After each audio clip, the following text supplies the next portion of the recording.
Dr. V Narayanan assumed charge as the chairman of ISRO, the Indian Space Research Organization, and as secretary, Department of Space, Government of India, in January 2025. Under his leadership, India is now preparing for landmark missions such as Gaganyaan, Chandrayaan 4, and the launch of the nation's first space station. On September 4, 2025, during his maiden visit to Puttaparthi, Dr. Narayanan visited several of Bhagwan's institutions and also addressed the devotees gathered in Prasanthi Nilayam for the Onam celebrations. Later, he shared his views with the media center. To be frank, I feel I should have come much earlier, and it was a great privilege and a divine gift that today I am here with my family, my wife, Dr. Kavita. And my impression is I could visit Sathya Sai Higher Institute of Medical Sciences and Sathya Sai Institute of Learning. Both I could see, and of course I also could participate in the prayer meeting, and it was the one full day looks like I spent only 1 hour here. That's a type of feeling I had. I don't know how the time was going. Number one, when you talk about a society, when you talk about our country, at least I can understand when I was in the childhood, the country was very, very average country. But today, if the country has come to a great level, it is in a growth of very, very higher level. There are a lot of contributors. Sai Baba ji, let me say, one is, yes, he has spreaded the message of the devotion and brotherly affection. And very one thing what really attracted, rather what touched my heart was, before coming here, I was thinking that probably it is little bit related with only Hinduism. But then after coming here, I could understand every religious was equally respected. That is the greatness of Bharat, that is the greatness of India. And that really touched me. Because say God is one. And then of course we approach it through different routes, and our country is a country with great tolerance and great accommodation and everything. And he has also breached that I came to know only today, to be frank. Second thing is, when you look at this hospital, I could see the following. Number one, I didn't see like a hospital. The type of cleanliness, type of equipments what we have got, the type of facilities what is there, that type of discipline, both the patients and the employees, and the type of devotion of the people who are working there, let it be doctors, staff members. It is all, we used to say, single-minded devotion one should work. It is really, that is the devotion. Only serving the common people. That when I came to know on free of cost, I was wondering how it is getting managed, and it is an outstanding experience in the hospital. I only pray the Almighty, the service should grow and serve the country. And when the hospital, let me just address, when we got independence, I understand average life of Indians were 32 years. 32 years means what? If for people to understand, people used to die between the age of 25 to some 40. This is the life. And India was really dominated by deadly diseases like cholera, malaria, polio. In fact, I am from a village. I understand. Those days, near to my village, if cholera means all of a sudden 25 people, 30 people will die. That was the situation. But today, how we have really managed. And just 9 weeks back, average healthy life of Indian has gone to 72 years. So that means the medical fraternity. When I say medical fraternity, it's not only doctors. It is the nursing staff. It is the delivery system. It is the pharmacy related aspect. It is the medicine delivery system. And it is the cleaning staff who are working in hospitals and that type of areas. I think equally everybody has contributed to take the health system to that level. And I am extremely happy. In that sector, there is phenomenal contribution.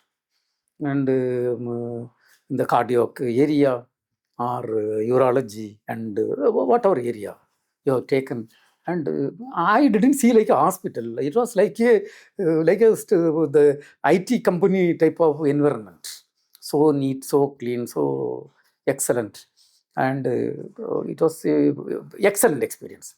Coming to the Institute of Higher Learning, again, generally in the academic institutes, we cannot see this type of equipments of standards. And it was like a R&D lab type of environment. R&D lab with a huge investment. In fact, I have put a request to the VC and the entire staff members with this type of environment, this type of blessing from Almighty, this type of a conducive environment. They should focus couple of areas through which India should win Nobel Prize. Say price is one aspect. It is not the price per se. It is the stature of the country, stature of the this one. That was second aspect. Coming to third aspect, I never thought that so many people from Kerala is here for celebrating Onam. I never believed, never. I thought when Ajalal told some people are there, I thought maybe some 50, 60 people will be there from Kerala, and of course the general bhajan is there. This is what was my thinking. But then the people, please understand, they consider this as a divine place and a family place. And generally during Onam, everybody will be with relatives, friends, and they consider this as the important place. That speaks volume. And of course, I had the opportunity to address. Okay, fine, that is one part of it. But only thing, the type of discipline, so many people sitting with a divine environment, discipline. See, at the end of the day, what is required is for a country, we should be a good human being. You can be excellent, you can be so powerful, you can be economically so much, but if you are not a good human being, you don't have anything. In fact, during my school days, if I remember correctly, when I was in the 9th standard, during moral instruction class, my teachers used to teach when wealth is lost, nothing is lost. When health is lost, something is lost. When character is lost, everything is lost. So what I want to say is, when somebody is growing, say a young child or young student, basic things requirement is good heart and good human being.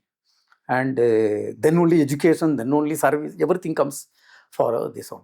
So I could see that type of the body language. I could see at least the people who are here, they try to be good human being. Second thing is, I was thinking how 1.5 hours I am going to spend. Say I am a strong believer of God, but if I go to temple 10 minutes and pray, and every day I pray, but I come out. I was thinking, what is that I am going to do 1.5 hours? But this 1.5 hours, it was just passing like 1.5 minutes. Number one, the way program was organized, the way the cultural thing happened, and not even 1 millisecond I was out of that place. I was fully inside.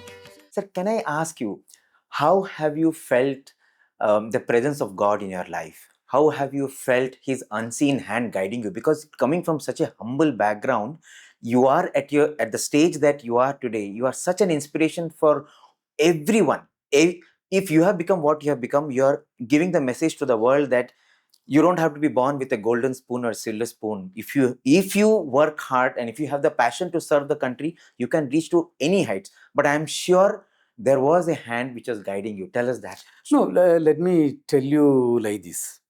By birth, I'm a Hindu. And my father always want the children to be highly disciplined children. Even if some small mistake we do, he will not accommodate us. He will say, no, my son has done mistake. Suppose something happens. And he always want us to be God-fearing children. And we used to go regularly to temple, and every Friday pray in the house, and we will be taking bath, waiting for him. He was doing a small business. Then night read devotional books. Then small flower offered to God. That is the way. Then 1969, I was in primary school. My entire school itself is equal to this room size only, primary school. So that is the school I was studying. The good thing happened was, opposite to my school, there was a Roman Catholic church. And then I moved after this one to high school. Opposite to high school, inside the campus, there was a CSI church. And then I have friends in all religions, to be frank. So we were growing, rather we were grown as highly disciplined and God-fearing children. Now, my village is a very, very poor village, and I am from a very humble family background. And honestly speaking, I am totally guided by God. And today, whatever is happening, if you ask me after 10 years, what will, God has its own plan. And only thing, we are all human beings, no? We are likely to do mistakes. I can tell you, most of the Sundays, I used to spend some time to assess myself. What is the good thing I have done? What are all the negative things I have done? So how to correct myself? Most of the time I used to do a self-evaluation, because we are all human beings, likely to commit mistake. And whenever I go to office also, I used to pray. In the initial phase, you pray a lot of things. Nowadays, you pray only one thing. Knowingly or unknowingly, we should not do any mistakes. So God should guide. So this is the only prayer. Otherwise, everything, God knows what has to be done. And of course, I strongly believe that we have to do our duty perfectly well. When you are a student, you are supposed to study. And you are supposed to respect the teachers, and you are supposed to respect the elders. You are supposed to be a good person, first of all. And you should have got your own discipline. And I strongly believe in that. And do your duty. And don't look at something great. Of course, you have to have targets, but then systematically do your duty with great prayers and move forward. I didn't know what is ISRO. When I was a student, I had to be very open and frank. And only when I was a student, pray well, study well, and try to get first rank. First rank as a disciplined, responsible student. You do your job well and try to work hard, try to smart way you work, and be a topper. And then when I got job also, be a disciplined government servant. Be a disciplined government servant, and because everybody don't get the opportunity, whatever opportunity you get, do the best, give your best. Then leave it to God. God is there to guide, and then everything will happen. And once you are a good human being, and once you do your duty well, and then rest will come on its own. This is what I strongly believe. And I always have a thinking, say, all our citizens are good people. For example, take my village. When I was selected by our Prime Minister for this position, I went to my village only to go to the temple and take the blessing of all the people. Take the blessing of people, whether senior, junior, elder, younger, no. See, I used to tell people, if you are to succeed, you need wholehearted blessing of your parents first. Wholehearted. 100%. For that, you have to exhibit something. And you need blessing of elders. You need blessing of your own friends. So getting friends from peers and friends blessing is not that easy. So that means you should be a good person. And don't be too much this way, that way. And this I strongly believe. And my advice to the younger generation is, first and foremost, be a highly disciplined character. And you have to have your own self-principles. And don't take shortcut for anything. And you have to believe in God and do your duty perfectly. Grow as a good human being. Grow as a good human being. We are all human beings. Sometimes here and there we are likely to commit mistakes, but then you should understand you are doing a mistake. You should correct yourself and grow as a good human being. Now in ISRO, today the ISRO is successful because of a lot of reasons. We strongly believe that the organization and the country is above individuals. So when it comes to the organization or country, the individuals are nothing. What individual can do? It's a teamwork. And it is a very open culture organization. I say in ISRO, the great blessing is, once you are in a government job, you will get salary that everybody gets. But you come in contact with such a great legendary leaders with great qualities. For example, today we are having our great leaders like Dr. Mr. Kiran Kumar. Coming in contact itself, we see equivalent to something more than a Nobel Prize. I am telling you, say you are coming in, without your knowledge, that type of things will come. And always, I see God in the face of my teachers. Primary school to my PhD, whenever I talk to my teachers, when I sit in front of them, I see only God in their face. And that means you can understand, whatever they say is for me like the God's message. So that is the way I take and I move forward. Same way, when you are, take my parents, I was, to be frank, there are mistakes probably I would have done, but highly a responsible son. I was the eldest in the family. I was a very, very, in my opinion, my assessment, I was a highly responsible son. As a responsible, whatever is required, whatever possible, whatever needed, we could do. And the message to the younger generation is very simple. Say, our country, there were not many opportunities in the initial phase, but today it is a different country. After 70, when we are 79 years of independence, so much opportunity, so much things. Please understand, a country which are suffering for food, shelter, proper education. Today we have bypassed even UK, and economically we have become 4th position. It's a small. Is it a small growth? It's a significant growth. A country which had less than 3,000 primary schools, no IIT, no great academic institutes. What type of infrastructure we have built up? We can criticize, but then we should look at the positive aspect. The type of academic institutes, IAM, IAC, IITs, and higher learning institute like whatever we were talking, generated by this team. And so we have built a lot of things, every aspect. I used to little bit read how the country has grown, every aspect.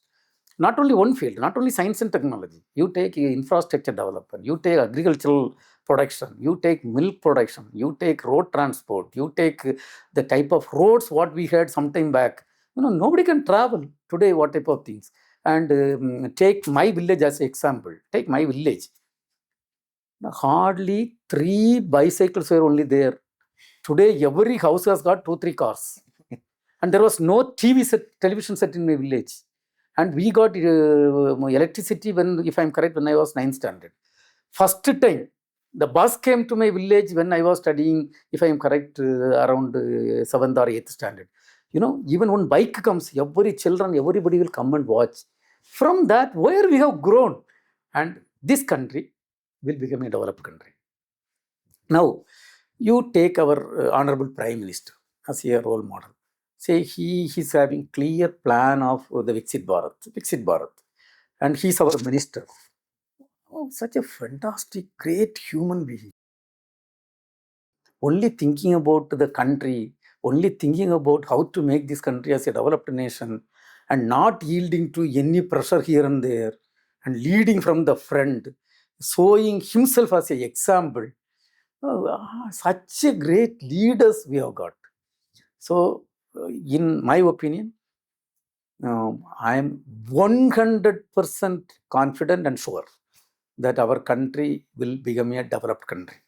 When it became a developed country, it is not to be assessed only by economic status, not only by infrastructure. It also should be assessed by the character of 140 crore plus Indians. So towards that, this type of prayers, this type of things will really purify the mind. So what I want is a global harmony.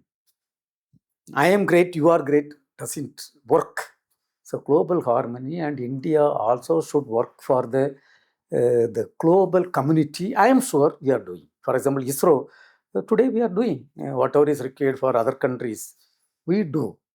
Of course, we have to protect ourselves. That is one aspect. But then whatever is required, we do. So the younger generation, The message is very, very clear. This country has got lot of opportunities, and this country is in the development phase, and you have got great opportunity. Please work hard, work smart, develop your overall personality, and have a good and pure heart, and then the growth of any individual is dependent upon you only. Whatever you are, whatever your heart, that decides your growth. Sir, as we listen to you, what rings in our minds is the message that Baba used to give to all the students.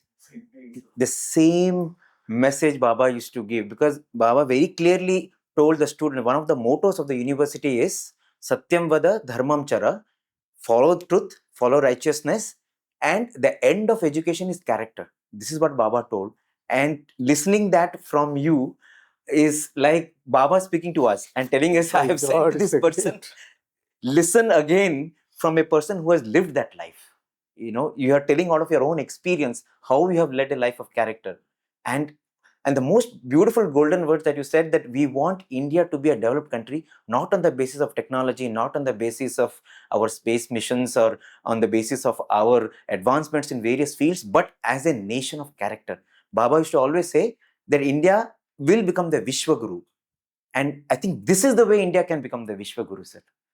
And today ISRO, as you said, is taking steps to help so many nations. We know that we have launched satellites to help our SAARC countries. And I'm sure there are many more missions like that. Say 433 satellites of 34 countries we have placed in orbit.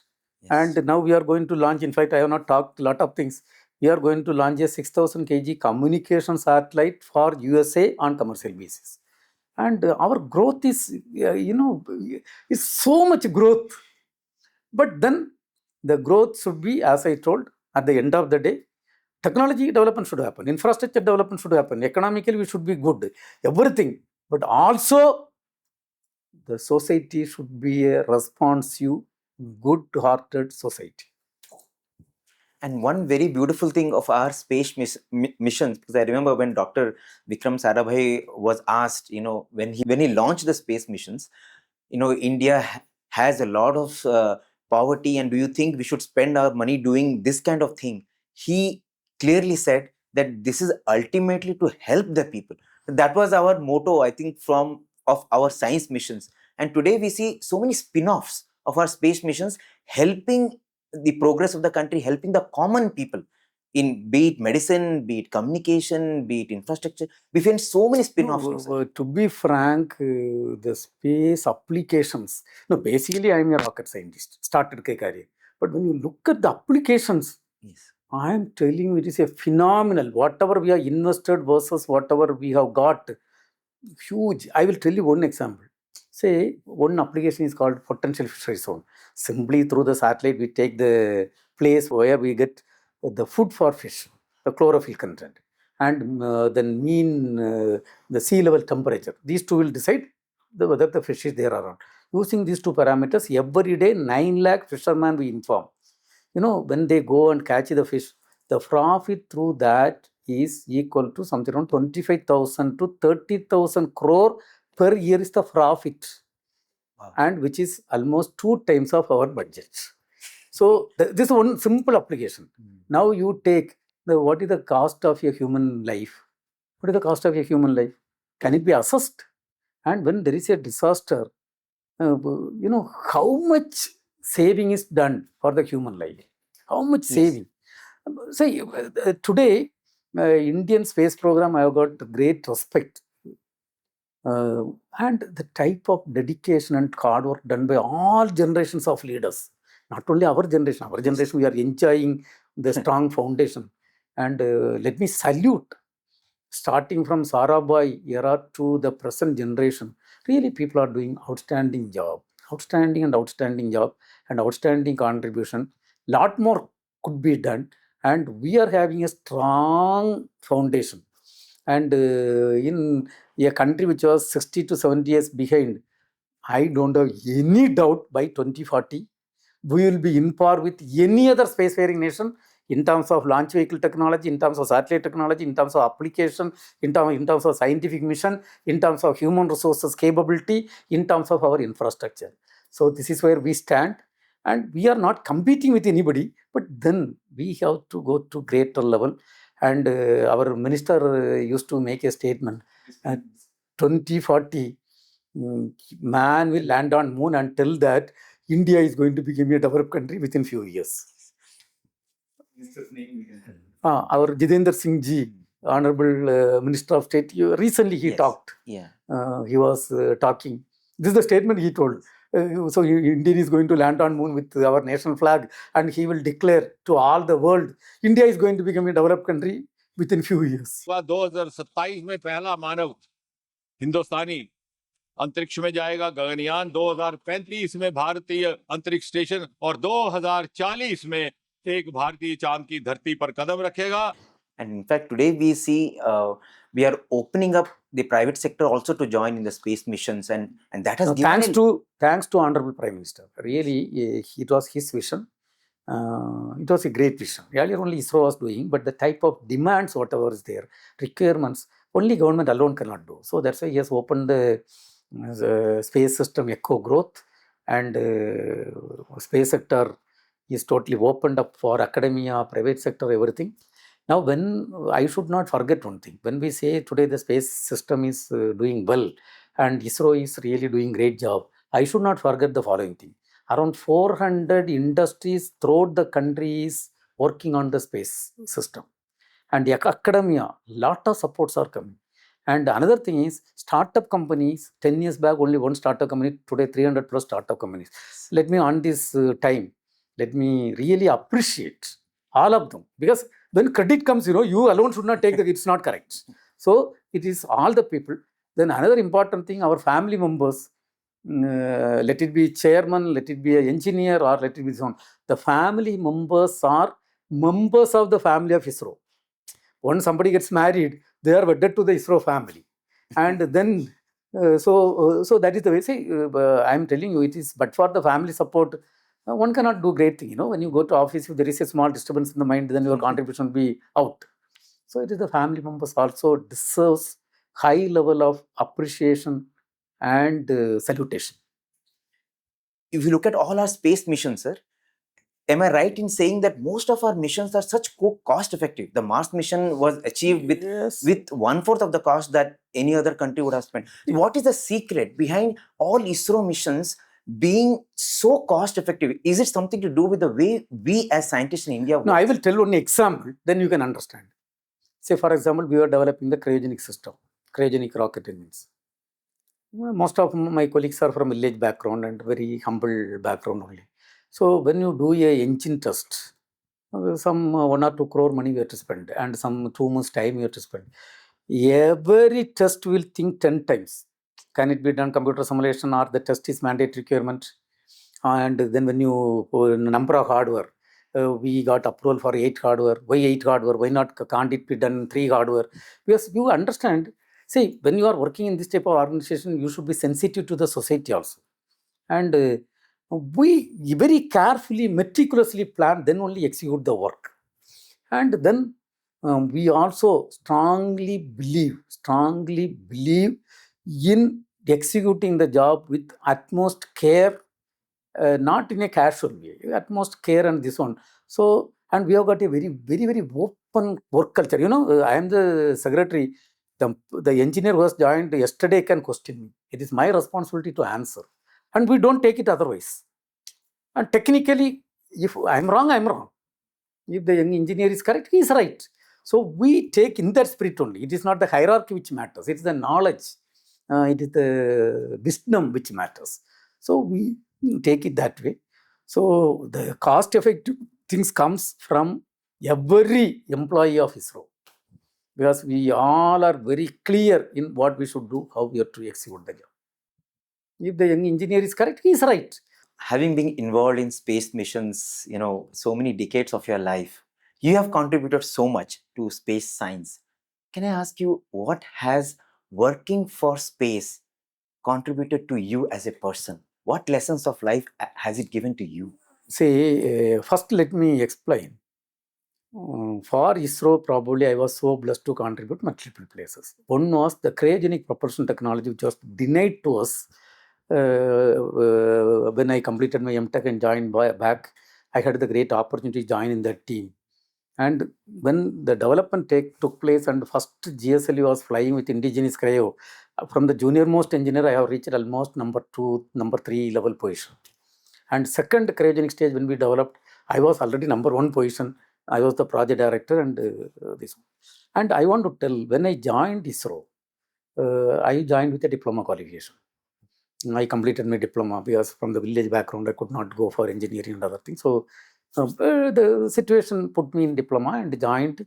I was working in some private company, then I was working in BHL. And when I came, I joined as, I was working as a apprentice, diploma apprentice trainee and joined. Probably I joined much junior most level.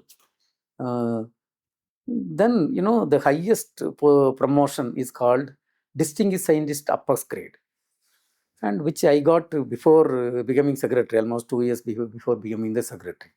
Now, if I see this growth, yes, of course, by God's grace, by the grace of Almighty, I could contribute whatever possible in multiple areas. But if I put in a single statement, in fact, sometime back when some students interviewed in 2010, and they were, all of a sudden they were interviewed. So I have made a statement, it is available in the net also. What ISRO has done for me. That's what is precisely your question.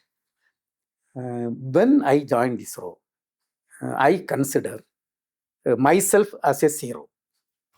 And ISRO has added lot of zero on the right side and a 1 on the left side.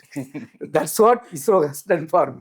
Because my entire qualification, including becoming a graduate engineer and then becoming a MTech graduate, postgraduate from IIT Kharagpur with a first rank position, and completing PhD in aerospace from IIT. Everything is given by ISRO, to be frank. Of course, I have put a little knowledge, a little hard work, everything I have put. And today I am happy to tell that I also could give back to the organization, because my MTech thesis and PhD thesis both are finding application in the Mark III rocket engine, the cryogenic rocket engine, or Mark II rocket engine, where recently we have put NISR satellite in the orbit. That entire performance prediction was done by the same software. And of course, it was refined later. But then it is a great blessing. When I look back, at the time of joining, probably I never expected that this is the way things will happen. And it was a divine and God's need. Probably I am pulled in a particular path. It is not that I have gone in that path. I was pulled in a particular path, or rather groomed in a particular path. Now I want to tell you one thing. I have reported to 13 senior officers. All the people were good for me. And all teachers were good for me.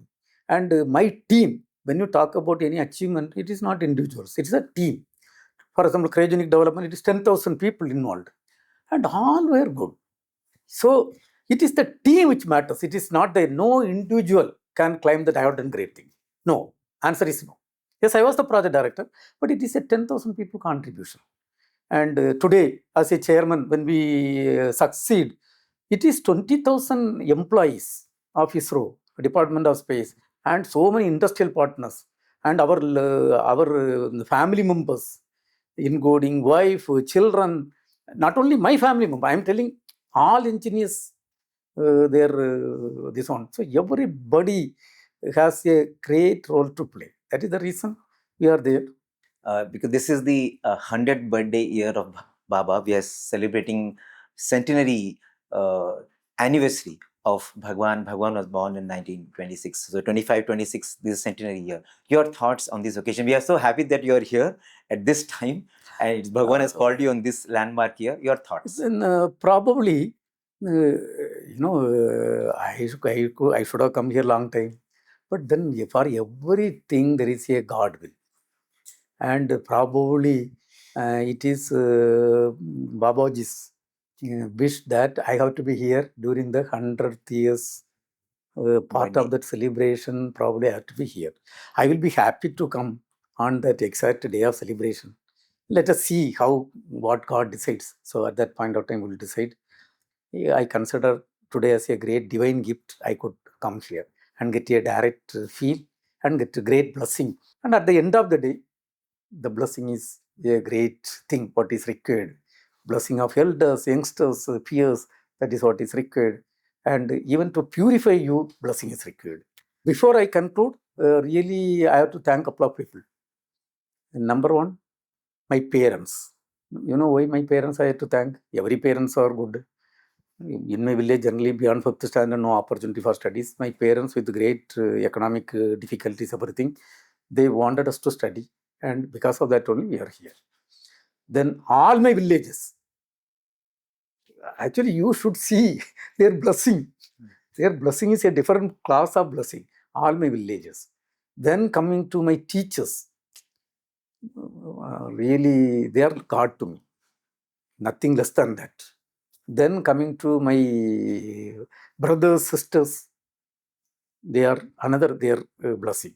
Then my wife, solely I have to appreciate. But for her support last 29 years, I would not have reached. In fact, she has sacrificed her professional career or this one for me to contribute. Then my children, I think I will tell you, they are brought up only by God. I have not put anything in their studies, supporting. Yeah, financially we support, but otherwise nothing this one. And of course, my wife had played little role, but then it is the God who was really helped. Otherwise, I was something like a 24/7 ISRO person. It is. And then I will tell you, my mother-in-law and father-in-law, again, they are like parents. I will, in nutshell, I will say, I am really a blessed person because of the blessing of so many people.